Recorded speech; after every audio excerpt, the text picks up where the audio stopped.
What's up, everybody? Welcome back to the Plottr channel. Today, we've got something special lined up. Instead of just talking about how we think Plottr can help writers, we're actually hearing directly from one of our amazing community members. Larissa is a fantasy author whose debut novel, A Realm of Lies and Power.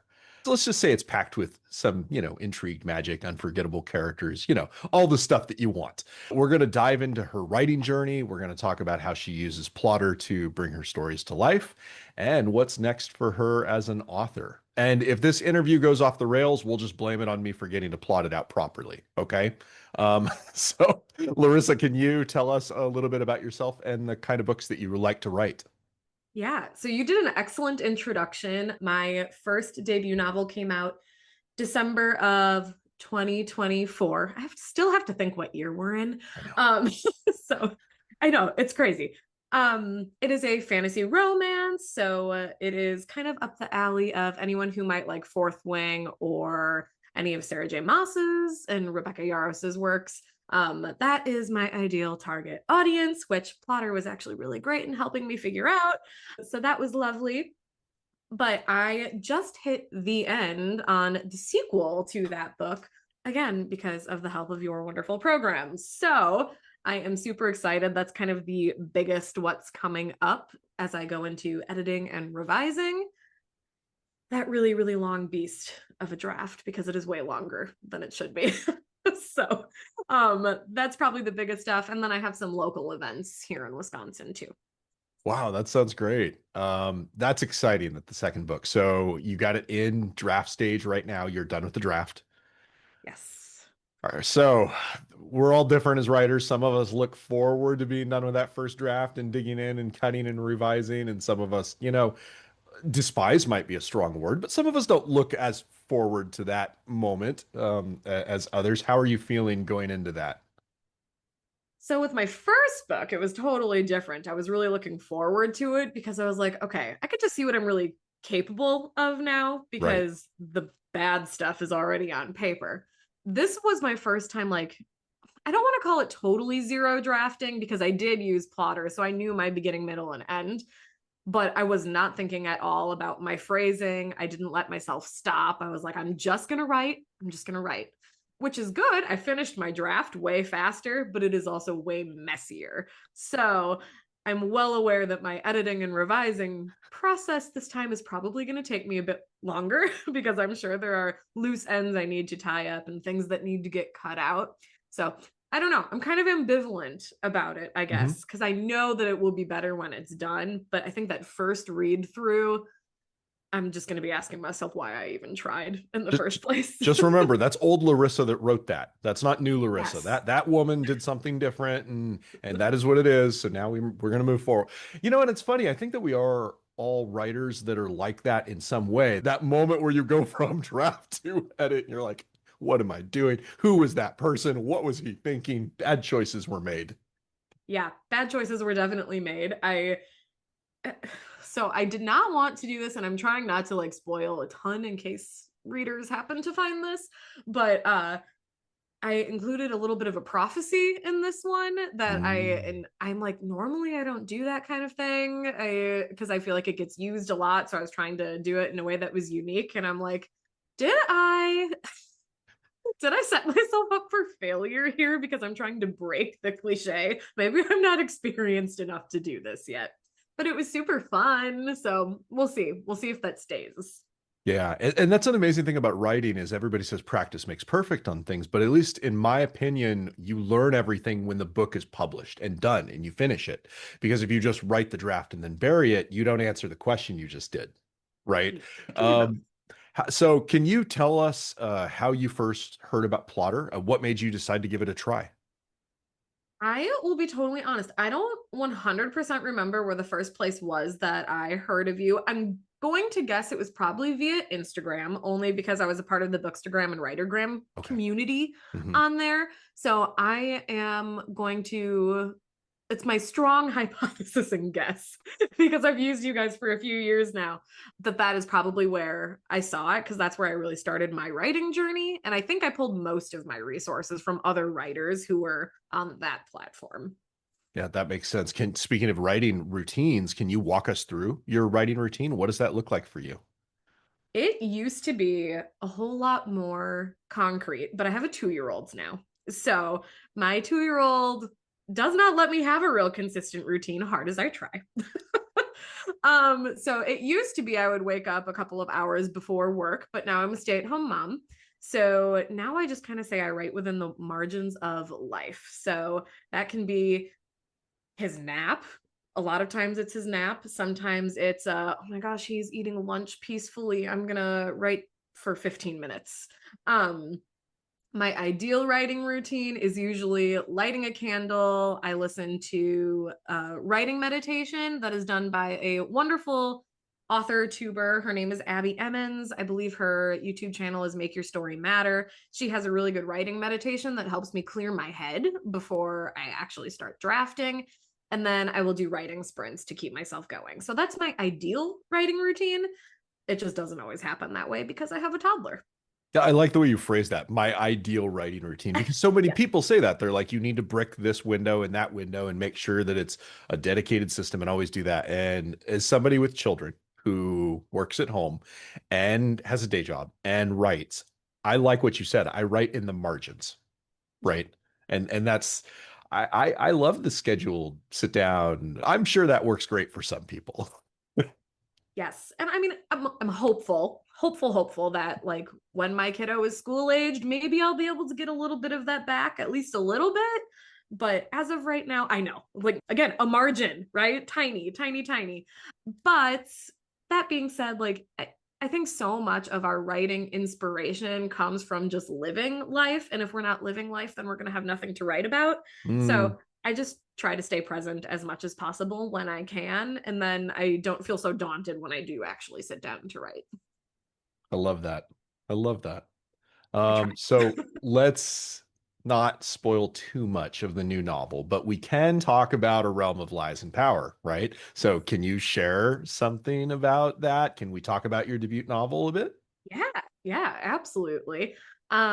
Brief synopsis. I'm terrible at doing this. This is my author dreaded thing, which I think it's most people. So Davina is my main character. She is a young adult woman who is essentially seeing that some murders that happened when she was little are very much impacting her still as an adult because here they are happening again. And to pretty much do a murder mystery novel throughout a fantasy romance, it was the morally gray assassin teams up with her to figure out why they're happening, why she's at the center of it, and then they fall in love along the way. Hmm. That's interesting. So you're weaving almost unique types. I mean, nothing's unique, obviously, in the writing world, but this is at least you're mixing things that are not usually mixed. You're threading things that are not normally threaded here. I try to. Are these the types of themes that you like blending into your stories? Yeah, I mean, I've always grown up with like the political intrigue. So Cruel Prince was one for me, who what is her? I think that's Holly Black. So very popular, again, fantasy romance novel. The romance is a little bit more minor in that, but I love the intensity of constantly trying to figure out who the real villain is. And I really wanted that to be in my novel, so I made sure that happened. But as an adult now that loves seeing the romantasy specific books, I really wanted the romance to be prevalent in my novel. So I made that as first and foremost. Like if people are picking up my book looking for an absolute epic fantasy like Tolkien or George R. R. Martin, my book is not for you. I'm sorry, it's not. As much as I love to read them, that is not. You guys are not my audience. Um, I am for the people who want the romance first and foremost, and then who are really just striving for a really fun read. One of my readers tells me that it is a dark romance, but the light is leading the way. I'm like, I like that. I'm gonna keep that, and Mm, I hope that that stays as I continue writing. I like that. You're very open about who your books are for and who they're not for. I think that a lot of us are like that as writers because we know we're like we meet some genre expectations. We do not meet all genre expectations. This book is for you. It is not for you. Yes. Yep. And I think I've met some authors who don't do that. And I'm like, I think that might be biting you in the butt, because if somebody Yeah. picks up your book and they're looking for something different, they're not going to like it. And then those are more than likely going to be somebody who leaves you a 1-star review. Not that we're not going to get 1-star reviews. It's going to happen, but it's less likely to happen if you know that your book is getting in the hands of somebody who's going to love it, or who at least is looking for the things that are in your book. So if somebody's looking for epic battle scenes through the entire book, you're not going to find that in mine. There's some training and banter, but that's about it. So, like, sorry. Sorry to all of my epic fantasy fans. Oh, I mean, and the reviews are certainly true. If you do not meet your reader expectations, if they're buying something that you tell them in the blurb that it is, where the book is not that thing, they're definitely going to get you some reviews to represent that dishonesty. Dishonesty is a harsh word, but I feel like we have an obligation to our readers that if you're investing time with me to go and to travel on this story and to find out what it is, I want to present it to you in a way that can help you decide if you want to read that book or not, Yeah. right? So I really love your almost openness about it, Thank you. right? I think it's like a fulfilled promise. That's what I always kind of consider it as. In my blurb and like your cover for a book, all of those things that Yes. you first show your readers, those are you making a promise to the book. So like, I swear I'm not trying to like really plug my book here, but I like to think that my cover shows you that it's a fantasy romance. There's a wyvern and then they're gazing at each other longingly. I think if you grab this, you're gonna be like, oh yes, that's a fantasy romance. Versus if I had blood and gore on the cover and I was promising something to horror readers and they picked it up, it would not be the book that they wanted. So it's not so much dishonesty, although it is kind of. It's like breaking a promise, is Yeah. what it is. If your blurb and covers don't do what they're supposed to do, or you don't have the right tropes that readers are looking for, then you're going to be letting them down. And we don't want to let our readers down. We don't. We really don't. I think the gaze on your cover speaks to what the book is very well. So I tried. Or I should say my husband tried. My husband actually made my cover, so he is fabulous and I'm so grateful. all right, can I kick it to you and let's walk through how your writing process looks like and like what it looked like before you use Plotter versus after and maybe looking at your Right. timeline a little bit and do some screen sharing magic? Sure. So, let me see if I remember how to screen share on here. Okay, see the share button. Fabulous. Okay, let me see if okay, it looks like it's gonna work. So I probably won't click on my individual scenes just because I don't want to spoil anything too much, but I can show a fair amount. Okay. Okay. So it looks like it's working. Okay. Does everything look right on Looks your good to end? me. Okay, fabulous. All right, so this is the inside of my sequel. And one of the biggest struggles that I have always had, especially prior to having Plotter, was making the passage of time seamless in a book. I'll be like, did all of these things happen on the same day? Logically, that does not work. So I set mine up as winter, spring, summer, and fall so that I would remember throughout the scenes to change the season and add some of those sensory details. So my book begins in winter. I make sure that we see the snow. And then by the time we get to the end and it's fall, you see that there are orange leaves on the trees. So it's one of the things that I find super helpful. And then let's see, I don't know how well it's going to let me click on things. Of course, I love this outline process. So for this one, I picked the heroine's journey. The first one I did the hero's journey for book one. And then this one, I was like, okay, I want to still have it, kind of have some of the same trajectory because it is a fantasy. But I want to really focus on my character's vulnerability, which is what the heroine's journey is all about. It's about self-discovery.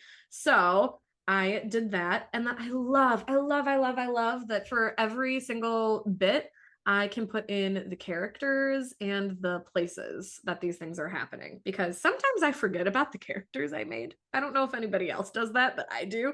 And this helps me not forget about them, at least through the whole book. I don't forget about all of them. I'm trying to think. Is there anything that you think a person who is new to Plotter would really want to see? Because I've obviously, and I'm sure you have too, we've been in the program for a long time. Yes, yes. One of the things I think new people, and I see you listing the characters there. For me, it's tags. I'm a big person on applying tags and using characters and sending all of this stuff through because I do the same thing that you do. I'll make something that'll be in my head, it'll be relevant. That and the timeline and using the timeline in different ways. So could we actually jump back to your timeline real Yes, fast? absolutely. Okay, so Yeah, here's my so you're using your timeline. I love this. And everybody uses the timeline a little different. Just like writing a book. There's no right way to write a book. There's just a way that we write a book. So Plotter is customizable so that everybody that uses it in a little bit of a different way. I love this. I think this is an amazing way to use Plotter. I love it. And then so one of the things that I loved to do that is so it's got of course like the overarching plot, which is like the worldview, so that normal worldview in the very beginning and then how those things changed. But one of the things that I love and had not actually discovered until recently was I'm trying to click on one that I don't have a lot of information in. Um, um, um, um. Okay, so this one has almost nothing. So I love the templates in here. So adding a template and then getting to make sure that like when you're really stuck on a scene, and this happens to me frequently, I'm like, oh my God, I wrote the first two paragraphs, but I have zero idea where the scene is going now.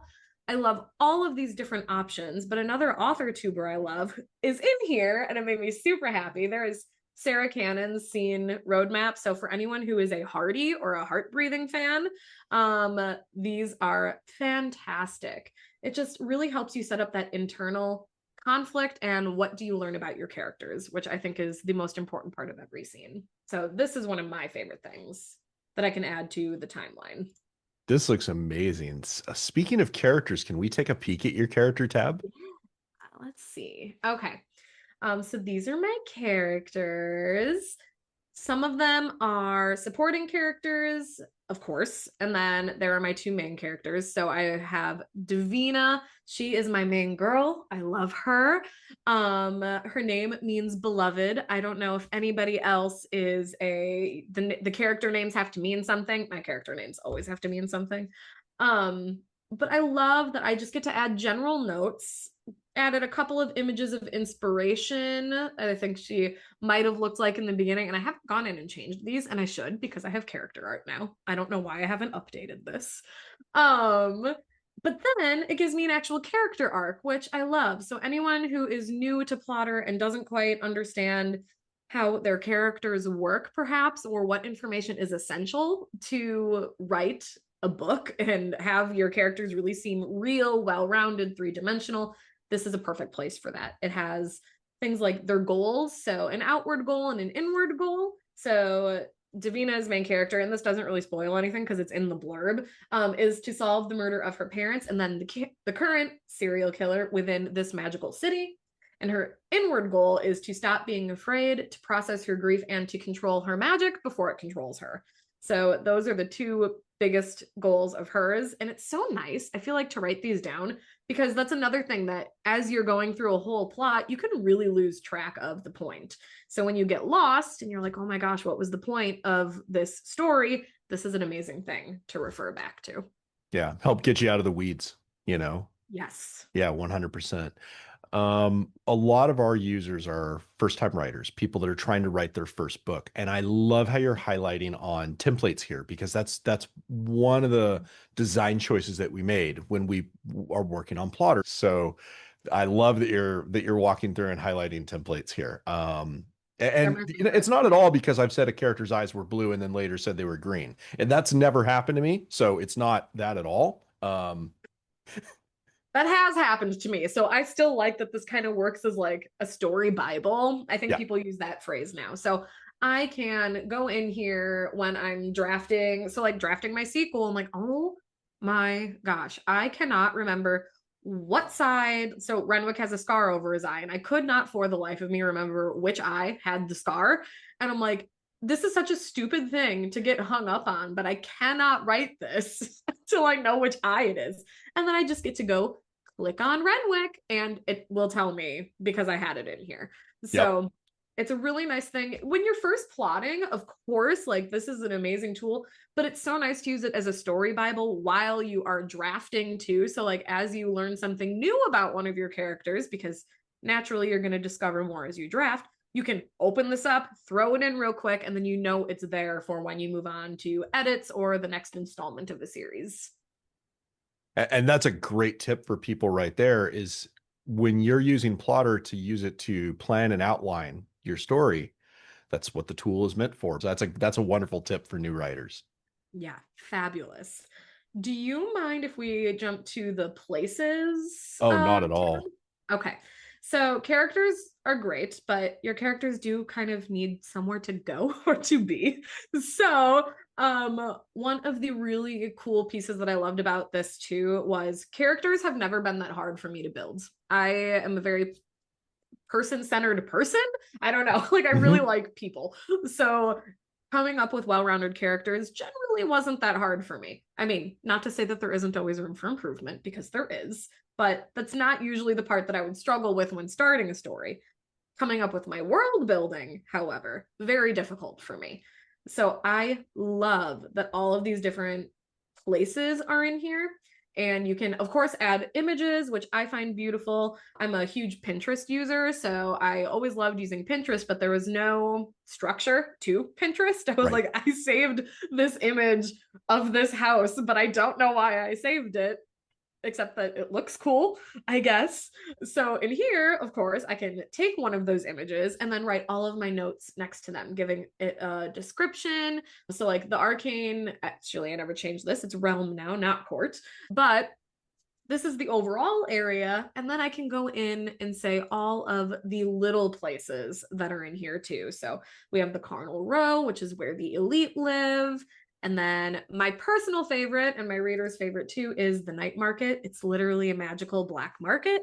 So it's super, super fun. And I love that you can add the image and then also add all of the descriptions and then go back and find it easily when you need it. Yeah. So you're not only using it as a brainstorming tool, but also as a codex for all of that knowledge and information so that you can reference it Yes. again. Yes. Codex is a very, very good word for it. It is because it is not a strength of mine. So I'm like, okay, I know where I'm lacking a little bit as a writer. What tools can I use, i.e., Plottr, to make sure that this is somewhere that I strengthen as I continue to write? And Plottr has definitely allowed me to grow and develop this as a skill because it is not a natural one for me.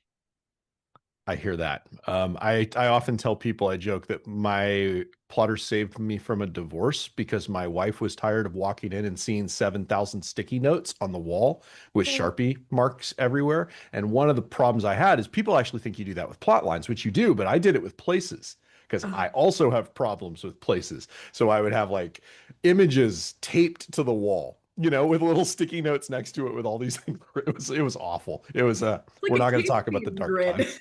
Like you're an FBI detective, but for your book. It looked like that. Tic tacs and strings, and it was.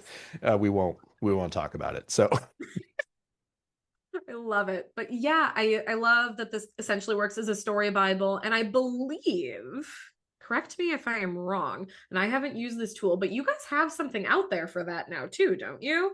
Um, I don't remember exactly how it works, but you are more than welcome to pitch it here if you would like, because I know that's another tool that you have.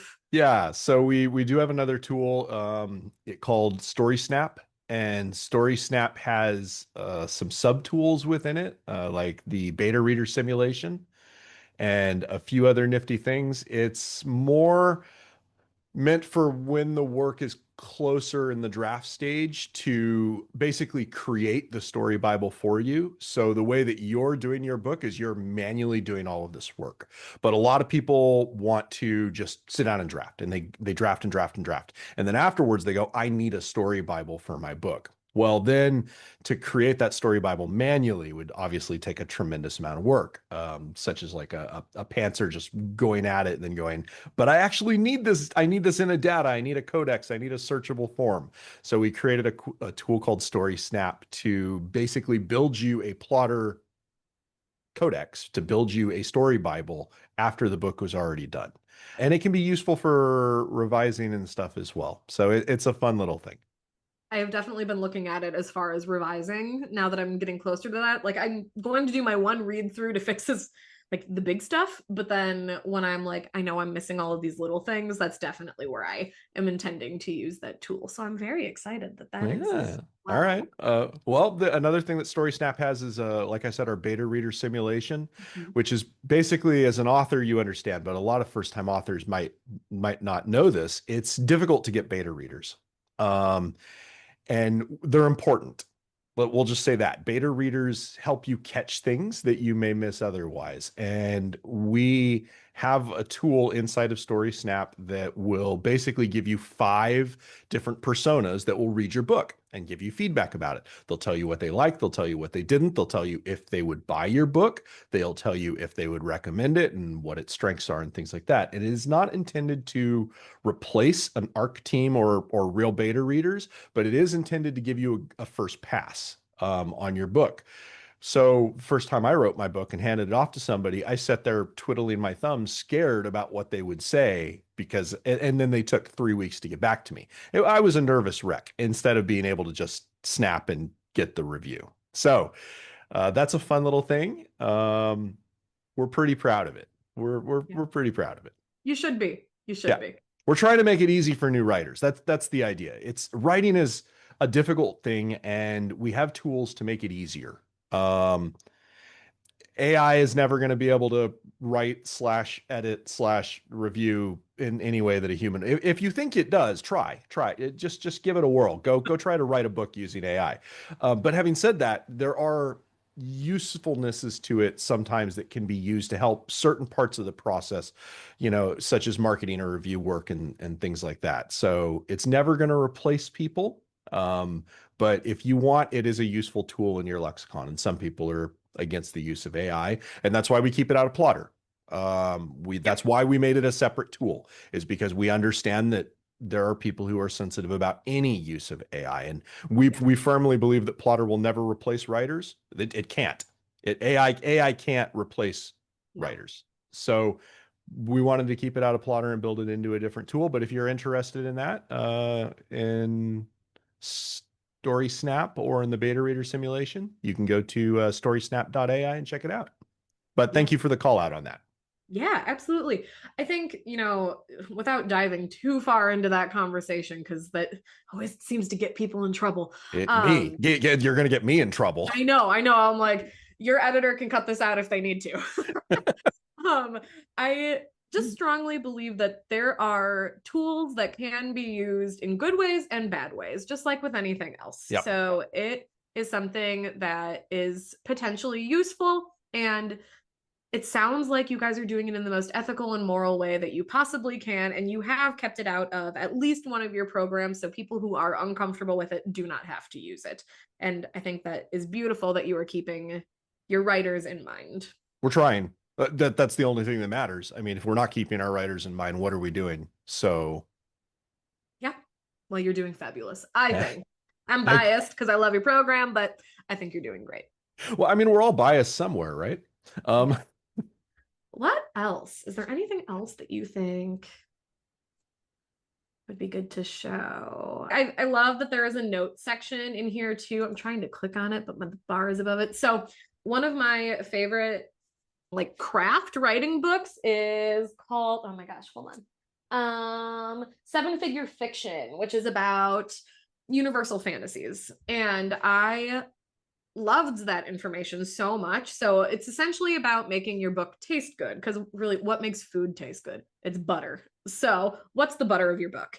And I love that there is a place to put just any extra information that you don't think fits under characters or places. You can just create yourself essentially more of your story Bible. So I got to put in all of the universal fantasies that I wanted to include. So a wounded main character in the need of love, a faithful dog, a true love match, all of these different things that will ideally make the book taste good. And then things like culture and religion. So I got to add to the world building here, talking about what family and friendships look like, social rules, what's a gesture of respect. So there are places I just want, I guess, writers to know if they're thinking about getting your program, that if there are things in here that they don't feel like are included, there are still places to put them. There's still another area that you can add as many notes as you want with as many tags. So like I have my faith and religion tag and my cultures tag down here, to make it really just easy to navigate.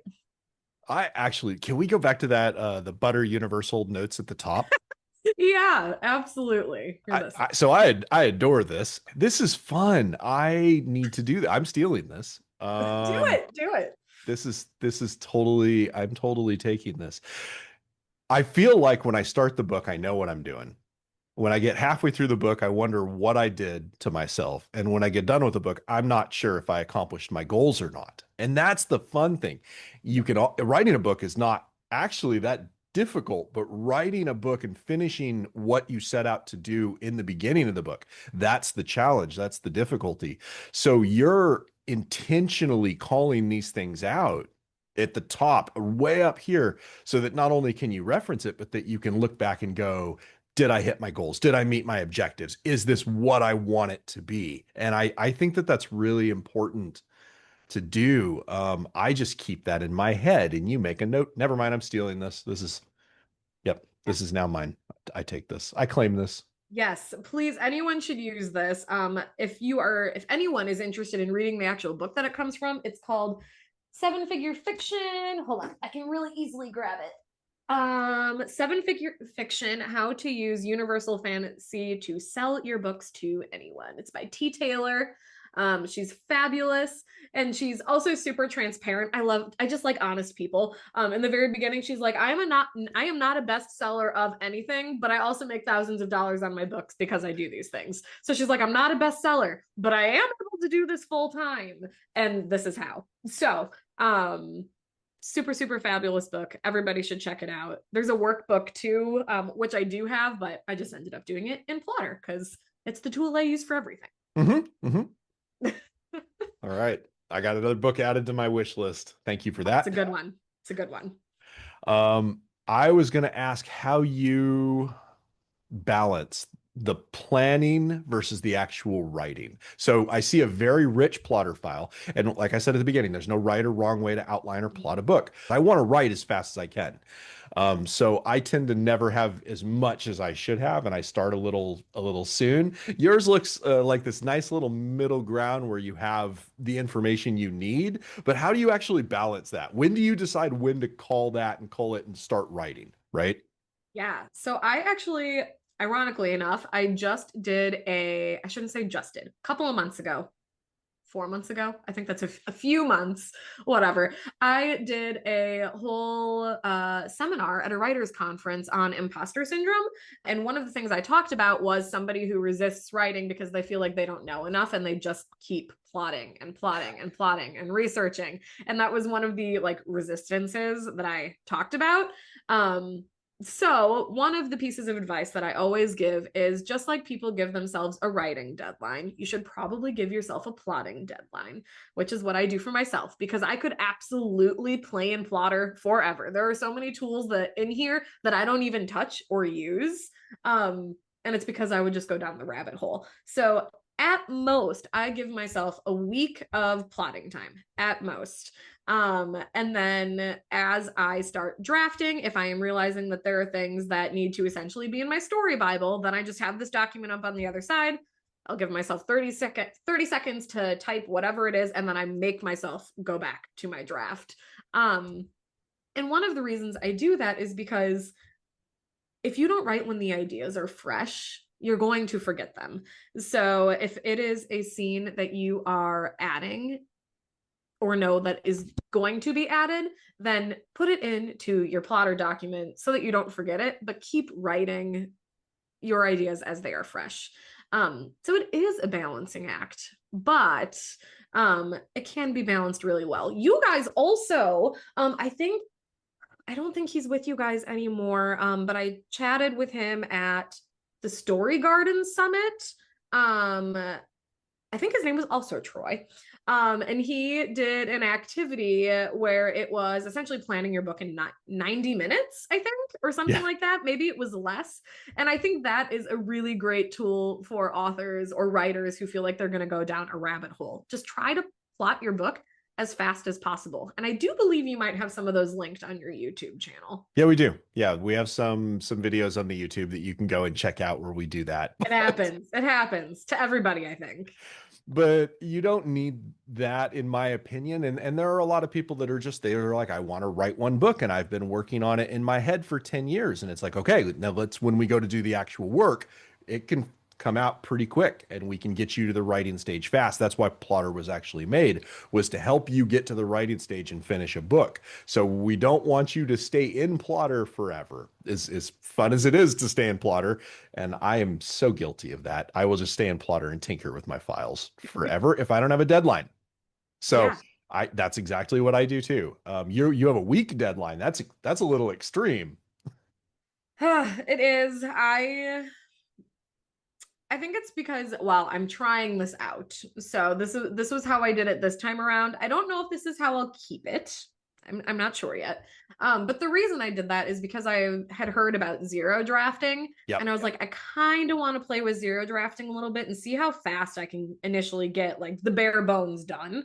Right. And it worked for me because I'm a habitual person. I need habit. I need to write every day for a certain amount of time, or at least as much as I can write every day. Again, 2-year-olds, not always possible. But I need to have the habit and the consistency. And if I don't, I will just stop writing. So I don't want to always be doing that. Like, I don't want to always be writing every day. I want to be able to do it within 3 or 4 months and then take a break. Like, it's like a semester break, you know? So that's why I give myself a really tight deadline.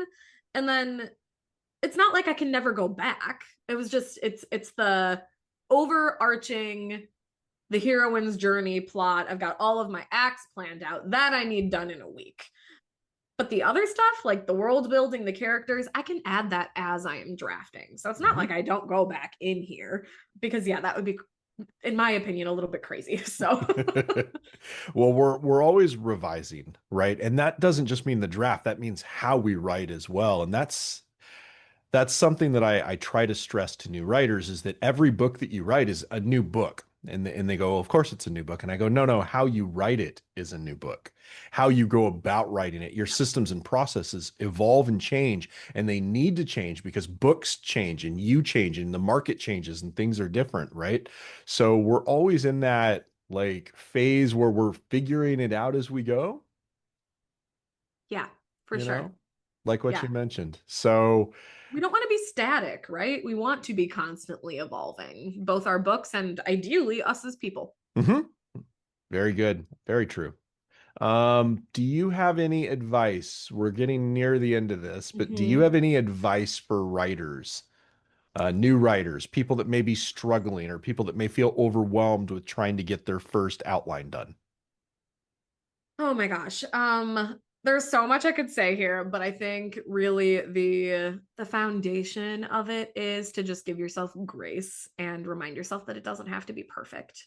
Because first of all, there is no such thing as perfect. There, like every single book I have ever read, like even by New York Times best-selling traditionally published authors, I can almost always find a flaw in them. So, and maybe that's just because I have a hard time taking off my writing hat, but I'm like, I just was reading a book by a very big popular author, and I noticed I don't even know how many errors and like inconsistencies, but that doesn't mean I didn't enjoy the book. I still loved the book because it tasted good. It had all of the butter I was looking for. And for me as a reader, that's all I care about. So for any new writer, just don't get bogged down in perfectionism because one, it's impossible, and two, you're going to burn yourself out that way. That's amazing advice. Amazing advice. I love it. Give yourself grace. I will try. Yes, yes, you take the advice too. It is for everybody. It's good. You or experienced authors. We It, should all it's give ourselves it's grace. good advice. I'm going to take it. So, Fabulous. can you tell people how to find you, how to find your book, how to connect with your platforms? Yeah. So My website is kind of under renovations right now. You can still get to it, but it's not going to look like this soon. But that is www.fictionallylarissa.com because I want to be an ally to other readers and writers. And then you can find me on Instagram, which is probably where I'm the most active, at author Larissa Writes. I would say that if you want to get a hold of me, that's where you should go. Don't email me. But those are probably my two primary platforms. And if there is anyone looking at this or watching this who is in Wisconsin, and I have no idea when this is going up, but September 12th through the 13th, I am at Booked Eau Claire, which is a beautiful writing or book sale weekend. So independent authors are going to be there, but Abby Jimenez, a romance traditionally published author who is a New York Times bestseller, is also going to be there. I'm so excited to get my book signed by her. And then a couple of other events coming up that you can find on my website. That's fantastic. And we will drop links to Larissa's information down in the description so you can check out her work.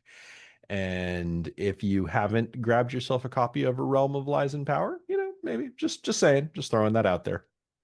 Little indie author me would greatly appreciate it. But thank you so much for having me. I am incredibly grateful for the program that you have made and that you guys are continuing to improve on. And I can't wait to see what you do next. I can't wait to show it to everybody. It's going to be a fun rest of the year. Thank you for chatting with us today, Larissa. And thank you, everyone, for tuning in. And we will catch you next time. Have a great day.